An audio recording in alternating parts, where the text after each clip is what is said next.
We all know that I'm not a big fan of wheaters. I actually like straight wheat better than I like wheat bourbons, so I was gonna try to mix them together, see what I thought. So I blended all these wheaters in one glass, and you're about to see how it tastes. So glass number one, we're gonna do a Rebel 10-year. Now this one is a really, really good drink.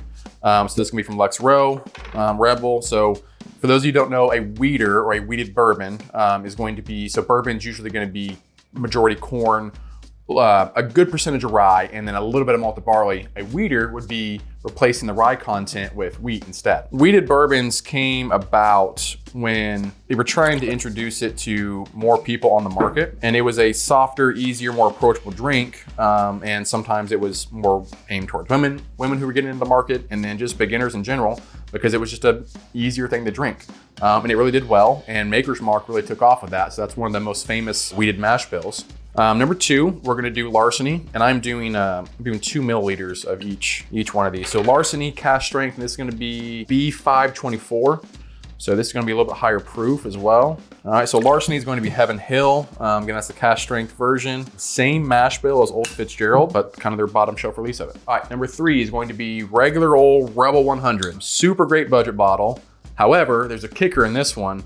So if you saw that Old Forester video where I put an oak spire in there, I also did it to this Rebel bottle. So there was an oak spire in here for 4 days, and it turned it into something super, super good, which I think it's a good drink by itself. We'll see how much this affects that one. Next up, we got Maker's Private Select. So this is basically your generic Maker's store pick. And the staves on this are going to be 3 Baked American Pure, 3 Seared French Cuvée, 1 Maker's 46, and 3 Roasted French Mocha. All right, next up. So if you have not, I don't think we've done any reviews on this. If you've not heard of Ben Holiday, you need to get, if you like wheat, you need to get this. Ben Holiday is gonna be Missouri. That's a screw top, didn't realize that. I feel like there's a cork missing out of there somewhere. Okay, that's 100% supposed to be a cork. Lost my cork. Okay, so Ben Holiday. So this is the 6-year. They're using red winter wheat with this. This is going to be the Rickhouse proof. If you can find a store pick of this, sometimes they'll be in the 7-year age range, and that's a really good one. Phenomenal. And apparently they don't make very good corks, which who does? Got another Rebel product. So I got 3 Rebels. This is a Distiller Select. So I actually got this from Total Wine. Now Total Wine store picks can be hit or miss because they might not be someone actually going to the distillery. It might just be a bunch of reject barrels that they send to the store and blah, blah, blah. So it's the same thing as the Rebel cask strength. It's just a pick, just a store pick of it. Now, this is Old Fitz. This is the new release they did. So you can't get Old Fitz, all the decanter bottles, unless you go stand in line at Heaven Hill for, overnight. But they just released their 7-year bottle and bond, which has become a shelf product. And for a long time, I was like, Larceny's the same mash bill. It's just a couple years younger. Like it's gonna be the same thing. It is not. This is super, super woody. Like not super dark char, but like actual woody. It's a very different wheat than I've ever had before. I really enjoy this one. All right, this one is probably my favorite wheat product, period. So this is actually a straight wheat whiskey. So it's not a bourbon, it's a wheat whiskey. It's from Dancing Goat, 9 years old, cask strength, phenomenal product. You see how light it is. I still have not done the research on it, but I'm assuming they're gonna use either X-filled barrels or do a lot of watering down in the barrel. I discovered this brand from OKI. Whenever OKI uses rye or wheat, a lot of times they use Middle West. This is a super cheap bottle, really good bang for your buck. So another wheat whiskey. This is not a wheated bourbon, this is a wheat whiskey.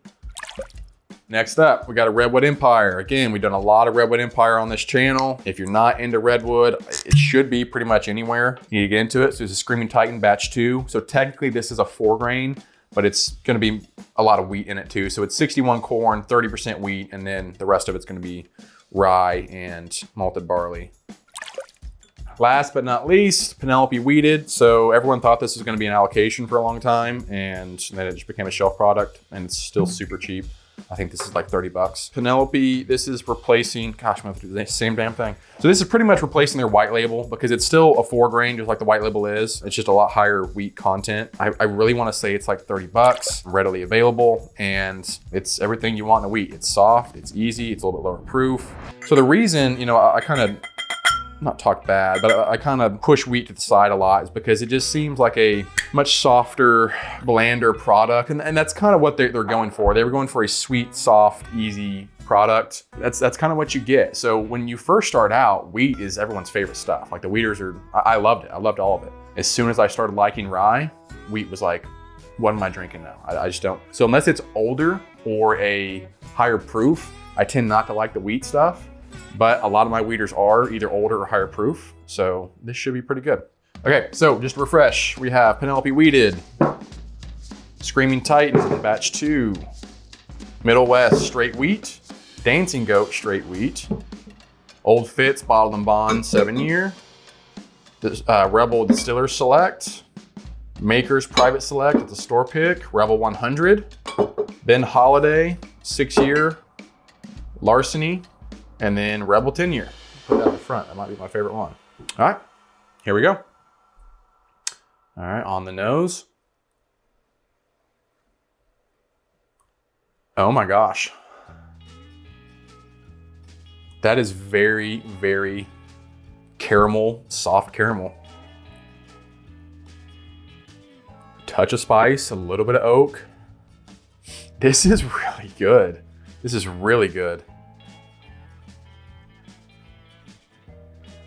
That's so sweet. So this is what I remember wheaters being when I first started, and I lost this nose when I started liking rye and higher age, higher proof stuff. That is beautiful. That's beautiful.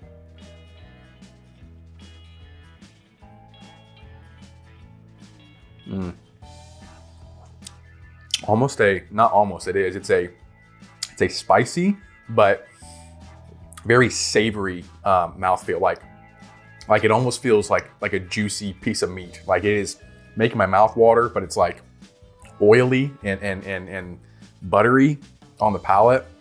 My gosh, that is phenomenal. And dude, most of these are under 50 bucks easily. That's over 50, that's like 65, that's 75. Those are like 70-ish.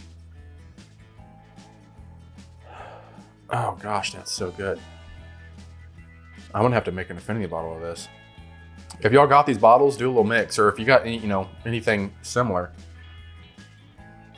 I'm even getting that savory note on the nose now. Like it's a meat, like fat off of a steak. And spicy in a, not like a seasoned way. It's like black pepper. It's black pepper caramel, fatty.